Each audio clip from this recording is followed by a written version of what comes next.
I'm in Jodhpur, the place they call the Blue City, and if the food is as striking as these buildings, then I'm in for a real treat.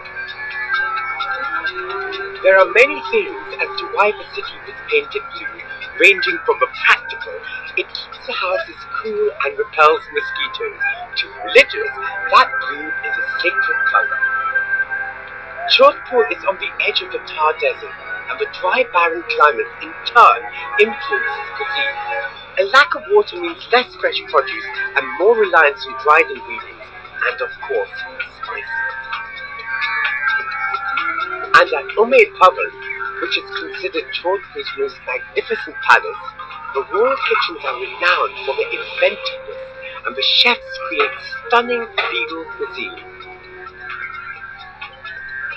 Later, I'll be discovering more about the cuisine served at the palace from head chef Dhruva Bastakuti.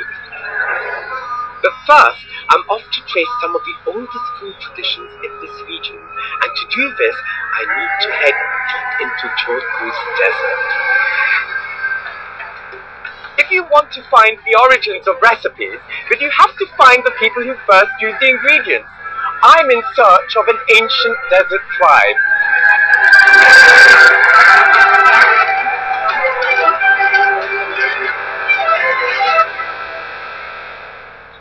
They are called the Bishnois. Welcome, sir. And their tribe dates back 3,500 years. I'm meeting Chivraj Singh, my interpreter. The Bishnois still follow their forefathers' philosophies and values. They live entirely off the land. The reason why we're here is because I've been so fascinated by Rajasthani cuisine, especially desert food, because there is such a scarcity. How do they survive? What do they do? And why do they do it? And that is why I've come to really get to the bottom of it and see what I can learn from this. Gangaram is an elder of this tribe, and I'm told he's a fantastic cook. He's showing me two dishes. Firstly, a kher sangri, which is a desert speciality only found here in Rajasthan. Kher is a berry found on the desert tree, and sangri is a bean-like vegetable which is usually stored after it is dried. Both grow abundantly here in the desert. We take things for granted. We get fresh vegetables throughout the year. But here in the desert, they have to actually dry the vegetables and store them. And then they rehydrate them as and when they need it. And they cook it with a few spices, with turmeric, chili powder, cumin and coriander. And then that's cooked with some onions. These simple and tangy vegetables may not be much to look at, but this basic desert recipe is actually one of the great dishes of this region, and it's still a must-have on wedding menus. It's really delicious. The Bishnoi tribe are strict vegetarians and worship many aspects of nature. They pray to the trees and also the animals which live on their land. The next dish Ganga is cooking is a Kadhi. It's a spicy yogurt-based gravy and is really popular throughout Rajasthan. I actually make this myself, so it's lovely seeing it made authentically. Most people now use chickpea flour for this recipe, but here they only use what's available from their land. So they're using millet flour here, yes, and that's because it's grown locally. Grown locally? Right? Yeah, yeah. What's amazing is when I cook my own version of this dish, I use the same ingredients today which they used thousands of years ago. Onions, chili powder and turmeric. It's a lovely saffron-looking colour, but it's not even saffron, it's a turmeric. It's got that lovely colour about it. And there's so many types of kadhis made all around India. Everyone's got their own way of making it. Delicious. Kadhis are usually eaten with rice and roti, which is flatbread that forms a staple part of the Bishnoi tribe's diet. For me, it's so wonderful to see that this is exactly what I do, but I don't use millet flour. But it's so nice to go back to its origins, coming to the desert and seeing how they actually have done it for hundreds of years. I just love this. So my journey in the desert was quite extraordinary because we had something so basic and simple, But I want to turn these basic ingredients into something more indulgent, so I'm adding spicy pakoras to make a mouth-watering kadhi pakora. A kadhi is a sauce made out of gram flour and yogurt. In my pan I put 85 grams of gram flour with 500 grams of yogurt and 250 ml of water. To that I'm going to add just a teaspoon of turmeric.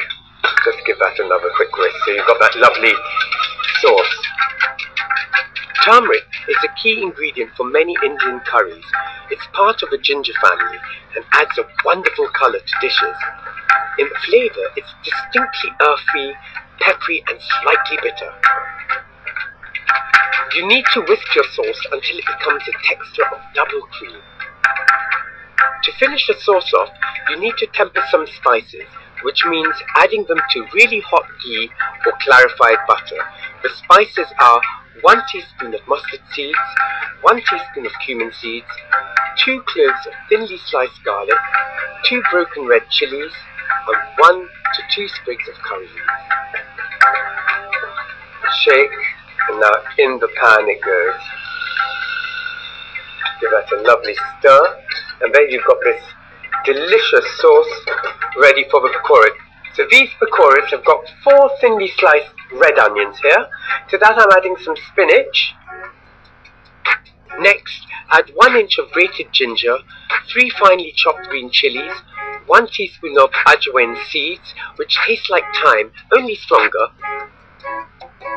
1 teaspoon of red chili powder, and 2 teaspoons of salt. Then give it all a good squeeze to draw out the moisture. The reason why I'm allowing this to draw out the moisture is because when we add the gram flour, we want to make sure that it all binds and holds together so that when we fry them, they won't fall apart. Pakoras and bhajis are one and the same. In the north they say pakoras, in the south they say bhaji. Next, add 2 tablespoons of finely chopped coriander, 85 grams of gram flour, and give it a good mix. So you've got this amazing sticky mass which just holds together all the onion, the spinach and everything. What's so wonderful was that whilst I was in the desert, it was so nice to see traditions being kept alive and that recipes which have come from the past are still being followed even today. And when you're in the desert, you're really reliant on whatever is available, and seeing the Vishnu tribe and the way they really respect nature and the way they use ingredients, it's quite an extraordinary thing. Now for the fun bit, deep frying the pakoras. So make sure the oil is at 170 degrees centigrade, and all you do is just use a dessert spoon and just form them into dumplings, little dumplings. Doesn't matter, they don't have to be perfectly formed, so long as they're just sticking together. Lovely and crispy pakoras. Adjust seasoning, add some salt to the sauce, and it just needs a dash of lemon juice. The most simplest dishes do have the most amazing flavours. Look at that divine sauce. You just put some of these delicious pakoras on top, a garnish of chives. Delicately spiced and colourful, my take on the traditional desert kadhi.